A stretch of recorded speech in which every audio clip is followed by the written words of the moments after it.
Berpacu pada media sosial untuk memanfaatkan saluran irigasi, petani Pak Isro asal desa Megang Sakti 5 Kabupaten Musirawas membuat mesin penyiraman secara otomatis. Selain untuk mempermudah pekerjaan, juga menjadi solusi di musim kemarau. Terinspirasi dari media YouTube, salah satu warga Megang Sakti 5, Bapak Isro, memanfaatkan irigasi di dekat rumahnya untuk membuat teknologi penyiraman tanaman menggunakan mesin. Hal ini bertujuan untuk mempermudah melakukan penyiraman tanaman tanpa harus menggunakan tenaga manusia secara manual.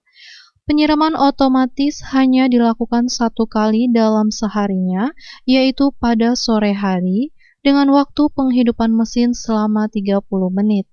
Pak Isro memanfaatkan teknologi ini untuk menyirami tanaman cabai yang berada di halaman pekarangan rumahnya. Ia telah menghabiskan dana kurang lebih 1 juta rupiah untuk pembuatan mesin penyiraman otomatis ini. Petani Pak Isro mengatakan, sebenarnya awal mula terinspirasi dari YouTube dalam pembuatan mesin penyiraman otomatis ini. Ternyata dapat mempermudah pekerjaan. Kembali dirinya menyampaikan harapannya ingin menanam yang lebih luas lagi dan mencoba menerapkan di persawahan dengan penyiraman otomatis ini. Sebenarnya sih korban YouTube sih.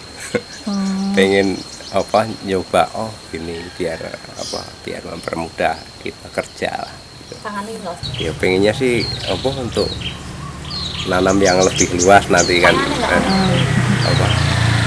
mau coba terapkan ini juga nanti nanam di sawah pakai penyiraman ini. Penyiraman otomatis. Ayu Fitriani, Silampari TV, melaporkan.